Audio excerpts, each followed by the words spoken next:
Hello and welcome to Ask John.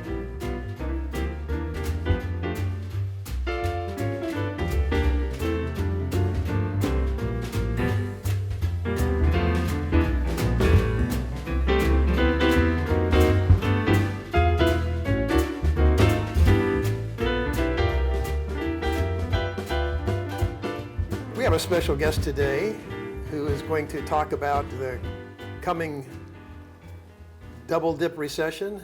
I always like to mention the date.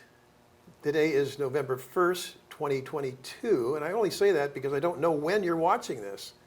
And our guest is making some predictions about what's going to happen in our economy, and I think that having that perspective is going to be good for you and for us. And maybe you're watching this in November 1st in 2032, and you'll see how it all turned out. You'll know already how it all turned out. Or maybe this is 2042. Who knows? You will know we figured things out. We just got through a pandemic, or maybe we've gotten through a pandemic. If you're watching this in 2032, you know whether or not we got through the pandemic. We've had lots of troubles through the pandemic and a lot of what we consider political turmoil, and maybe you guys in 2032 have already got this figured out, and just maybe it's just so far history that you don't know it. It doesn't mean anything to you. Anyway, my guest today is the unlikely governor. I don't know if you're getting a shot of that. Okay, good. All right. He's the author of this book, The Unlikely Governor, and the unlikely governor was on the Board of Governors of the Federal Reserve. So it's going to be a little bit educational for me as well, for all of us. We're going to learn a little bit about the Federal Reserve and what impact the Federal Reserve has. But first, I want to introduce my guest, who's Robert Heller, who grew up in I can call you Bob. Great. So I already did. So who grew up in Germany at the beginning of World War II, and so Bob, welcome. Thank you very much for having me, John. And so you grew up in Germany in beginning of World War II. So what was that like? Well, like you said, we're going to talk today about the double dip recession. And as I sometimes like to say, my life went from disaster to disaster. And the first disaster was being born when I was born, because it was right at the beginning of World War II. In January of 1940, World War II had broken up just a few months before, and the war was now in full swing. And on the right side here, you see a picture taken by my mother in the middle of the war, right out of our window on the second floor in Cologne. And it's a very, very rare picture. It was illegal in Germany in those days to take picture of ruins. And it was also illegal to take people's picture if they were taken prisoners. And if you look at that picture here very carefully, in the front, you see a lot of young men with shovels over their shoulders. They were not Germans. They were either POWs or young people that had been forced into labor from other countries, from Poland, from Holland, from Belgium, France, that Germany had conquered at that time. So there's a very, very rare picture indeed. At the end of the war. So these are, you were saying, prisoners of war, so would that be, who would that be? Well, at that point, it probably wouldn't have been U.S. soldiers or? No, U.S. was not in the war yet. Right, yeah. So this was right at the beginning of the war, when Germany had invaded Poland, had taken over Czechoslovakia at that time, and also was carrying the war into Holland, Belgium, and to France. Okay. So young people, young men especially at these age groups, they were taken by the Germans, and they were forced to perform the work that the German youth could not perform anymore because they were in the war. They were all fighting in the war. They were all soldiers, yeah. They were all soldiers. My dad was a soldier. I see. He was drafted, and he was a translator throughout the war. But the young men in Germany didn't exist at home. So these were all foreign workers. And then at the end of the war, when the bombing in Cologne got really bad, we moved into a cave maybe 30 miles away from Cologne. And here you see a picture of me Well, you're standing in saying front of the cave. at the end of the war, there was still bombing at the. You mean this toward the end of the war, there was bombing in Cologne, and it was pretty bad. That's right. Okay, That all right. was So you lived in a cave for a while. correct. How long were you in a cave? About 3 weeks. Oh, It okay. was happening exactly at the time when the Americans came first across the Rhine at Remagen, which resulted in a famous movie, The Bridge of Remagen. And Americans crossed the Rhine there, and then holy hell broke loose in the area where we were, because the Americans knew they had to hold this bridgehead. That was the road to Berlin. They had to maintain this stronghold. The Germans, on the other hand, they knew that if the Americans would keep the bridgehead across the Rhine at Remagen, then the war would be lost, because the Americans would keep going. So both sides were bombing us like crazy in this little tiny town south of Germany that we were living in. And so my mother and I moved into this cave. I always thought it was a Neanderthal cave, but actually it was a stone quarry, as you can see by the square And so shape. you would have been 4 or 5 years old? I was exactly 5 years 5 old. years It old. was just my birthday, 5th birthday. No kidding. And was this an adventure for you, or was it tortuous? What was your point of view? I hate to say, I loved it. Which 5-year-old kid wouldn't want to live in a cave? Well, And I remember exactly, if you walk into that cave and you turn to the left, that's where my little bed was. And I had red and white checkered cloth and a red and white checkered pillowcase, and that's where I lived.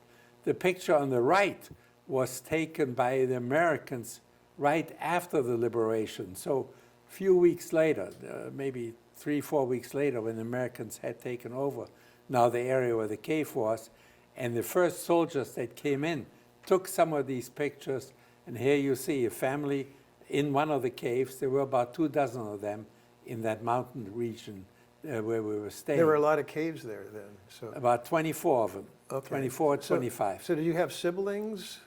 Was it just you and your mother? No, it's just me and my mother. And did you have a sense at that age what your mother was going through? Well, she probably was a lot more afraid of it all than I Yeah, was. Yeah, For me, it was an adventure. For Yeah. her, it was survival. yeah. And my mother, unfortunately, she died about a year later Oh, in a typhoid epidemic, which struck down a lot of people at that time. yeah, So that was one That's of the so sad. after effects of the war. yeah. So you were there for about 3 weeks, and what conditions changed that allowed you to come out of that cave? Well, the Americans took over, and we were able to go back into the house owned by friends of ours that was maybe half a mile or so away from the cave, and we were back in the house. And then the American occupation troops also lived in that house with us. Oh, I can tell you lots of stories about it. oh no. Another show. Another Yes. time. Okay. All right. But it was good for us kids.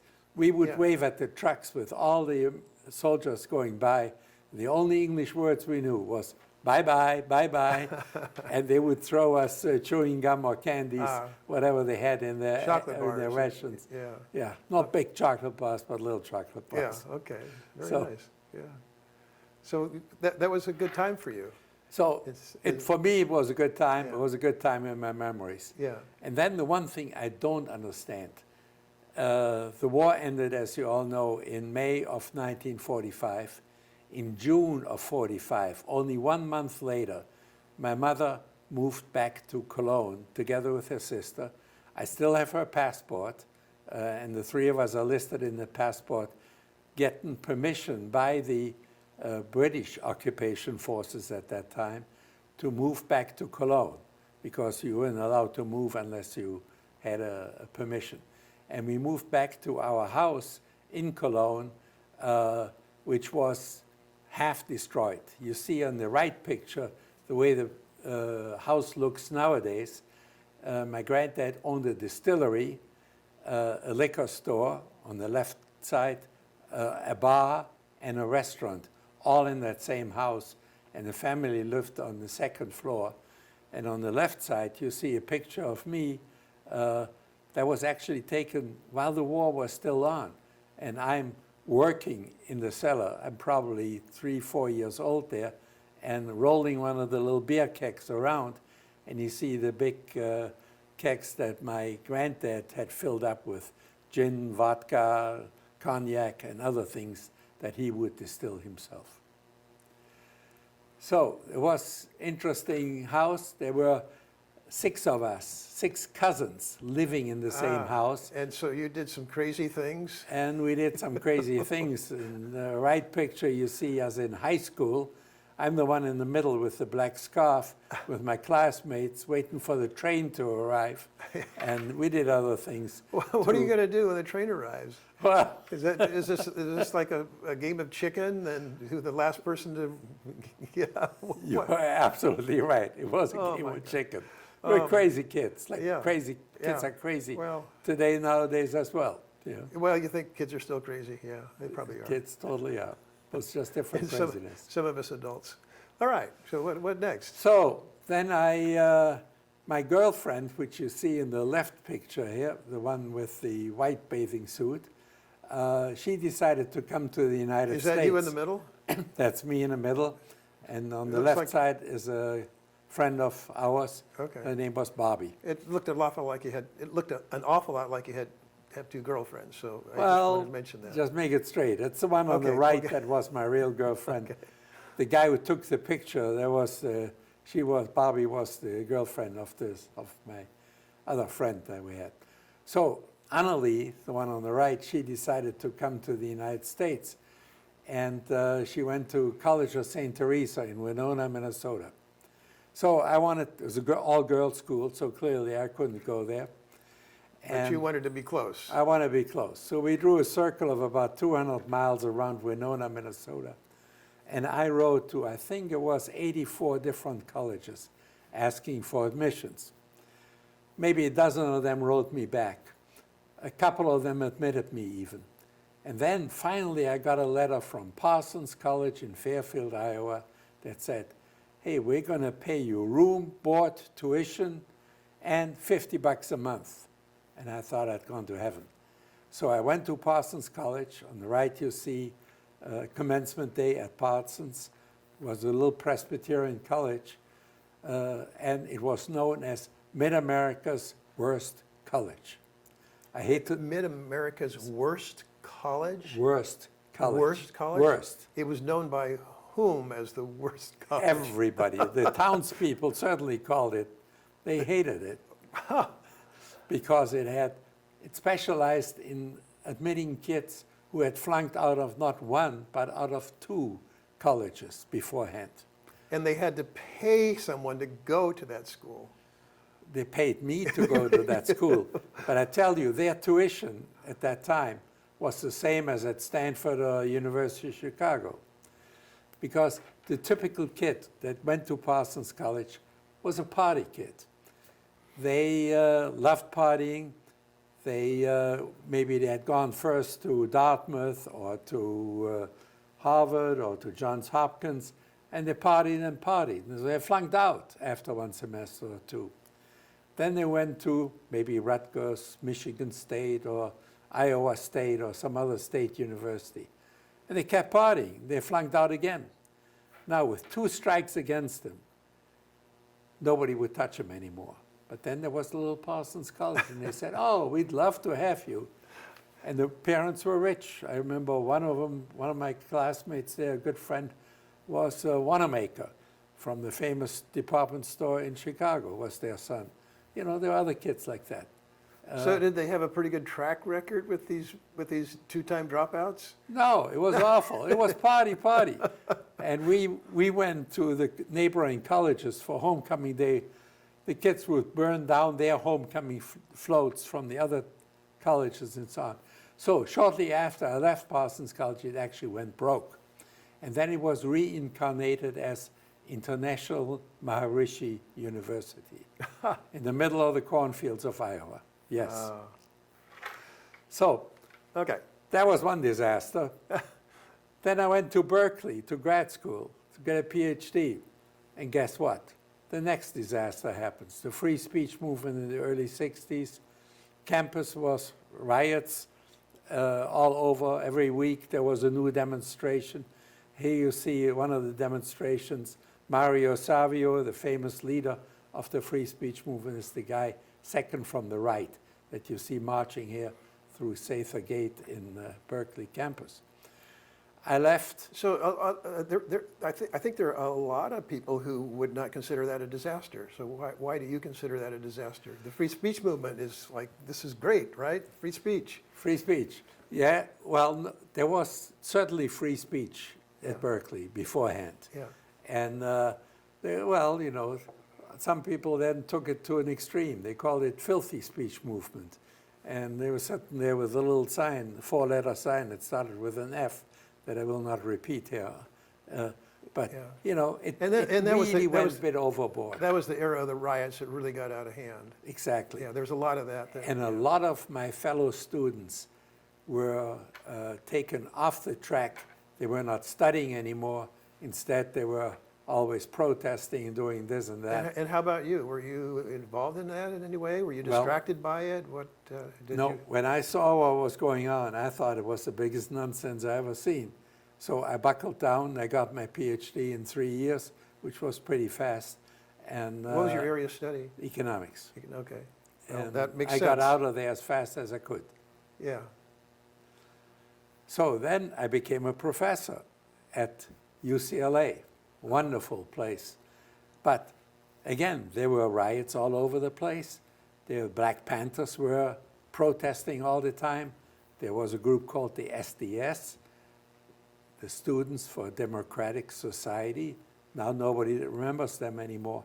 But every week there was another demonstration. I remember them. Another riot. Now that you mention it, I remember The Black that. Panthers, Oh, yeah, right? yeah, Oh, yeah. they were all over the state of California. Yeah. And so that was UCLA in those days.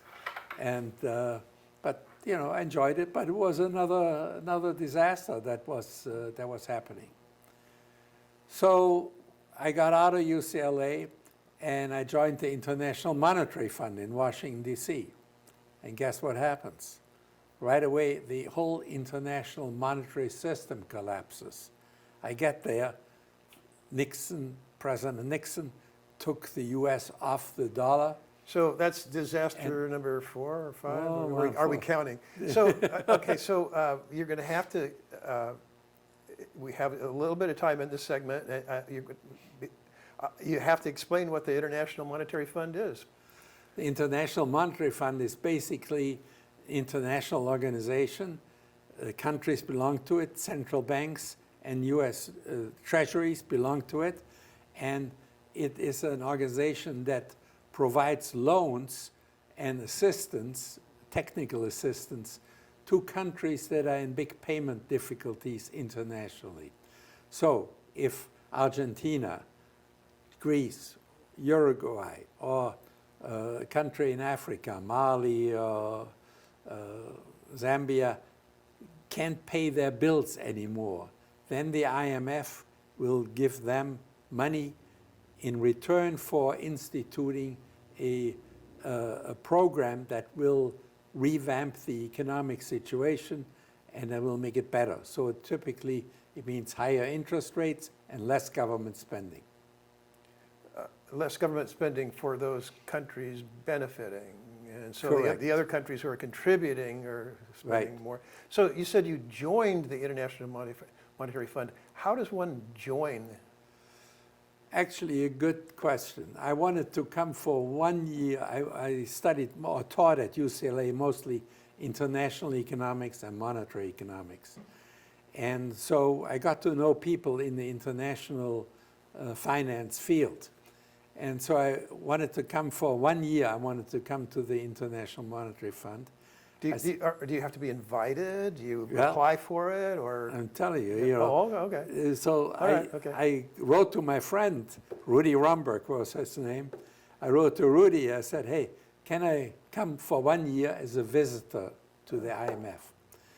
The answer came back, says, well, we don't have really visitors at the IMF, but we have at the present time, we have a vacancy here, and that is as a division chief for the Division for Financial Studies. And, but it's a regular position. So you seem to fit just the criteria of a person that we would want to have, because you've been teaching this subject for several years now. And so they invited me to join the IMF as the head of the Financial Studies Division in their research department. And he said, well, if you don't like it, you can always quit. You know, it's a free country. And I went there, and I loved it. And it was one of the most exciting times of my life. And you got paid. You're on the payroll, right? Paid very well. Better than being a visitor, yeah. Yes. Well, that's great. That's a great story. Yeah. But, you know, salaries in those days are not what they are nowadays. Well, how old were you? You were in your mid-20s. I was, I was just 30, turning 30. Yeah. And so it was good. This was part of your education. It was, yes, and the people I met there, all of them moved on to great jobs. One good friend, still a good friend of mine, Malcolm Knight, he was the deputy governor of the Bank of Canada. He was the head of the Bank for International Settlements, another international organization. Another friend of mine was the deputy governor of the Bank of England. And so it went, you know, all these people. You didn't do so bad yourself, the unlikely governor. We're going to get back to that when we return. We need to take a short break. And then Mr. Heller is going to tell us how he became a governor on the Board of Governors of the Federal Reserve. And we're going to get a little education on that. And then we're going to talk about the economy and what's going on right now and what the current Federal Reserve is attempting to do to resolve some pretty thorny issues. And stay tuned. We'll be back in a moment. See, John. We're back with Robert Heller, the unlikely governor. Mr. Heller has been explaining, telling us quite a lot about his history, being born at the beginning of World War II in Germany, and then his path to the United States, and joining the International Monetary Fund. And Mr. Heller, what next? So one day, a friend of mine showed up and he invited me. He says, hey, I'm chief economist at Bank of America in San Francisco. Don't you want to join us at Bank of America? I was delighted because I'd gone to Berkeley and I always loved the San Francisco Bay Area. So I said yes. I joined Bank of America. And like I said many times before, disaster followed me around. So 2-3 years after I joined Bank of America, the bank almost failed. And at that time, it was the largest bank in the entire world. So I was at Bank of America. A little bit later, we get a call from Washington, D.C., whether from the president's office, would I like to join the Federal Reserve Board. The president appointed me in 1986 to the Federal Reserve Board. I do want to interrupt you here because I need to understand, and our viewers need to understand more about what is the Federal Reserve? What is their function? I understand they're appointed by the president and confirmed by the Senate. And I think the intention is for them not to be politically influenced in any way. But let's just start off, what is the function of the Federal Reserve? Yeah, the Federal Reserve was formed in 1913. President Wilson wanted a central bank for the United States. And so it performs the function of conducting monetary policy, providing a payment system, and supervising the banking system of the country as a whole. It's composed of It's composed of a board of governors. The governors, 7 of them, are appointed by the president, confirmed by the US Senate, and then there are 12 Federal Reserve districts around the country. And each one of those districts, they're formally owned by the private banks, the member banks of that particular district. But the appointments of the board of directors and so on, they have to be confirmed by the board of governors. So it's really a mix of a public and a private institution that is kind of unique in all of America, but it takes together the centralized, the federal powers, as well as the powers of the country, the country as a whole, Yeah. the distributed powers, decentralized powers. In that sense, it is unique. It's a very high-level position in the sense that it's both political and public. It must be the highest. I can't think of anything that would be at a higher level. Well, I think you're right. Those are being one of the 7 governors, is certainly one of the 7 most interesting jobs in the country. Did you have any dreams that you would be at that high level when you were growing up in Germany, and even? I certainly never heard of it before, so Yeah. yes, this was, in a way, was clearly the coronation of my career. Yeah. And I'm very grateful to. Now, let's see, how old would you have been there? That was 19? I was 46. Okay, well, still a young man. Yes. So now, when I got to the Federal Reserve, the country was in deep trouble, very much like it is right now. The country had just gone through a double-dip recession of the early 80s. And here you see the inflation rate. It was 14.5%, and a recession resulted. But the Federal Reserve let off a little bit too soon, lowered rates a little bit too fast. And so there was a second recession. What you see here is that shaded area, the second shaded area. And then inflation was defeated. Paul Volcker toughed it out, and we all supported him in that endeavor. So when I got there to the Federal Reserve, Volcker he made me the chairman of bank supervision and regulation. And as I said, disaster followed me always in my whole life. Here you see a time frame of bank failures in the United States.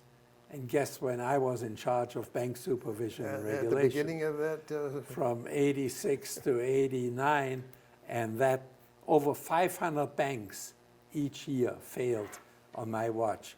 And that was certainly a spellbinding time, not only for me, but for the country as a whole. Very, very... I remember those days, and there were insurance companies that were failing around that time. And the entire savings and loan industry was basically wiped out. Yeah. So at the moment, we have a situation a little bit like when I got to the Federal Reserve. Consumer prices right now are rising at about over 8%. 8.3% was the last reading at the present time. But unemployment is very low, and that's different from the way it was in the 1980s. So again, the Federal Reserve has to fight inflation very hard. Yeah, I'd like to dip into that a little bit more.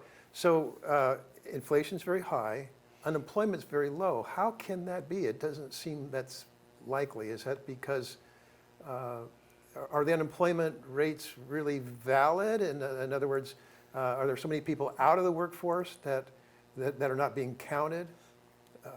Is that the issue? No, basically what happened was that the US government spent a lot of money during the pandemic and distributed a lot of the money into individual pockets as well. So we ran record trillion-dollar deficits for 2 years in a row, 20 and 21. And all that money, a lot of that money, was poured into the economy, was monetized by the Federal Reserve. The Federal Reserve basically bought up the debt of the US government that it was issuing, and that resulted in more money than being put into the pockets of individual people. As a result, prices went up, and people got jobs. And we're still benefiting from, as you can see on the right graph, unemployment rate was very high during the pandemic. And today, there are so many more jobs than people looking for jobs. exactly. And I think I would imagine that contributes to the inflation, because employers have to pay more than they're used to paying to get qualified workers, because nobody wants a job. And that's the way the inflation progresses from the financial sector to producer goods. You know, first we saw things like oil prices go up, wheat prices went up, commodity prices went up. Then pretty soon, consumer prices went up. All the things you buy in the grocery store got more expensive. And now it is also getting into wages. And once it gets into wages, it gets very difficult. It may become a wage price spiral, and people demanding more wages, and then that drives the more money that they have in their pockets, drives prices higher. And will that improve employment? People will be looking for jobs again. Is that true or not? True, but what you see already, so the Federal Reserve is tightening right now. Interest rates are going up, and as the interest rates are going up, some sectors that are interest sensitive, for instance, the construction sector, they are already slowing down drastically. Housing is slowing down, both new houses as well as houses for resale. So you see a big slowdown happening there, and that will eventually kill the inflation too.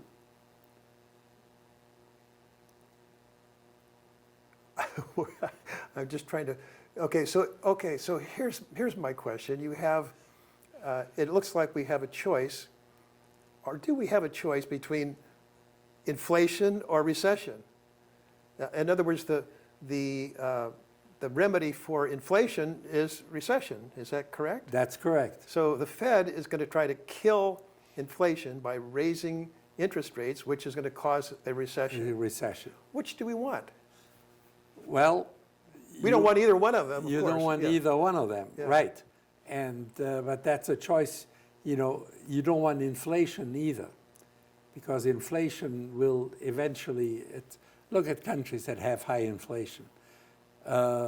Germany was totally wiped out in the 1920s by high inflation rates. Hungary, the same. Argentina is a country that has several bouts of high inflation. Venezuela has it now. It is a death knell for any economy.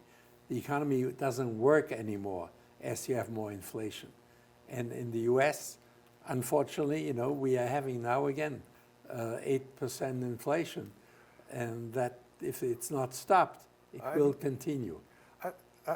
So inflation is the worst of the two evils. And of course, a recession I look at as usually temporary. But inflation is permanent, because if we have prices rise by 8 or 10%, and then we stop inflation, those prices are not going to come right back down. They're Exactly. So people on a fixed income are stuck. Right, and Yeah. that's, So inflation is so corrosive. They've permanently lost 8 or 10% of their purchasing power from their income. Correct. Yeah, okay. Well, that's why we want to, that's why we choose, we risk we risk recession. And then there's that other word that we don't want to use, depression. Is that, am I too early to be concerned about that? Well, we're not really in a depression. A depression is a situation where you have unemployment over 10% or something like that. Okay. You know. We're not in that So, territory no, at all. no, no. Okay, that's good to hear. And far from it. You know, and we can stand a recession or two. We've gone through many of them. Do you think the Federal Reserve acted in a timely manner? No. You were First really of all, quick. You were really quick with that answer. yeah, absolutely not. The Federal Reserve, they acted in a timely manner in financing the enormous federal deficits of 2000 and 2020,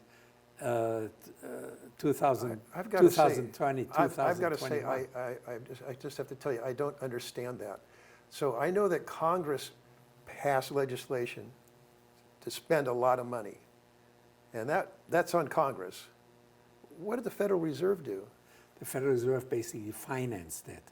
They printed So the they money. printed money. They printed the money. They bought all the government-issued securities, and as a result, the money supply increased in So where does that money 21 go? and in 20 and 21, 25% for 2 years in a row.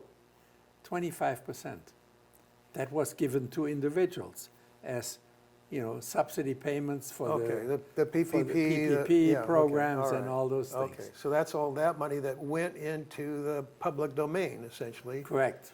People's pockets. Which Which got unemployment down to the low level that we have it right now again.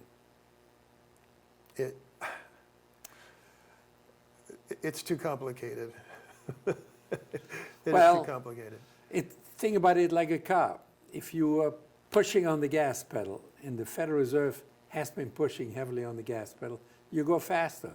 The economy grows faster. The economy moves forward faster. And that's what we've been seeing. But it also gets more dangerous when you're going faster. You're more likely to have a crash, an accident. So what could the Fed have done? You're saying they funded. Congress passed the legislation, so essentially they funded it. What could the Fed have done? If they had financed less of it, it would not have been as inflationary as it actually was. Did they have the power to not finance it? Yes. The Federal Reserve is an independent board appointed by the president, confirmed by the Senate, but these people... Okay, so you're saying, okay, Congress passed a law providing money to the population in the form of PP loans and a lot of other issues. And so Congress says certain businesses and certain individuals qualify for these funds, the PPP loans, et cetera. So Congress passes a law. Can the Fed say, no, we're not going to spend the money? Yes, absolutely. How can they do that? The Fed, the Congress passed a law. Congress has control of the monetary policy, correct? No, the Federal Reserve, Congress has delegated the power of control over the money supply and monetary policy to the Federal Reserve. The Federal Reserve is an independent agency now. So the Federal Reserve could have said, we are not going to finance the big deficit spending that the government is engaging in to help the people out of the pandemic. At that moment, the federal government would have had to borrow all that money in the public markets and thereby have driven up interest rates right then and there. Okay. And that would have been a brake on the economy. That would have put the skids on, so that would slow the economy and we wouldn't be correct in this situation. Instead, the Federal Reserve financed it by money creation. We'd still have high interest rates. Exactly. But it would not have been imposed by the Fed. It would have been imposed sort of organically, as we like to say. Well, the government would have basically caused the high interest rates. Yeah. Yes. Oh, it's fascinating. And see, we had almost zero interest rates for the last half dozen years. Yeah. And that was unnaturally low. If we had borrowed the money in the public markets, financed the federal deficit by borrowing in the public markets, interest rates would have gone up, and therefore we wouldn't have had as good a recovery as we actually had. In other words, we have postponed the recession. Instead of having it, the recession even bigger Yeah. in 20. Well, but we didn't need a recession in the middle of a pandemic. Correct. You can't So- argue that. Okay, all right, all right. But And we event- don't need one now. I guess we do need one now to kill inflation. So Exactly. there we go. All right. Exactly. Sooner So- or later, you got to pay the piper. Right. And so this is the sooner or the later. This is the later. This is the later. Yeah. Oh my. Yeah. Okay. So we're going to have a double dip recession. That's what you said. We had the first I just- dip early this year. I Was just want a very to slight say dip. this is November of this is November 1st of 2022, and I was talking to you I think in August when you first said you were predicting a double dip recession, and now where are we in that double dip? Where are we now? Well, the first part of the dip is over. The first 2 quarters were negative growth. The third quarter, the one we just finished, was a positive quarter. So one dip is finished. Now, pretty soon, the tighter monetary policy of the Federal Reserve, the higher interest rates that they have imposed on the country, will start to bite.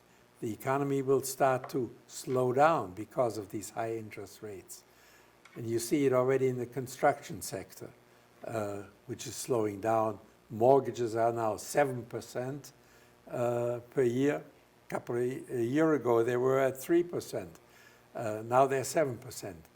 New construction is slowing down. Resale of houses is slowing down. You see car sales also slowing down a bit. They're still pretty good. But all interest rate sensitive sectors are slowing down.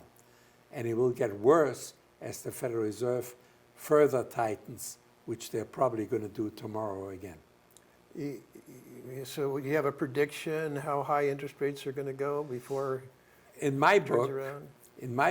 interest rates have to be higher than the rate of inflation in order to reduce the growth rate. Interest rates have to be higher than the rate. Yeah, yeah. I've So, heard that. you know, so otherwise, if you borrow money, you know, then you pay it back in cheaper dollars.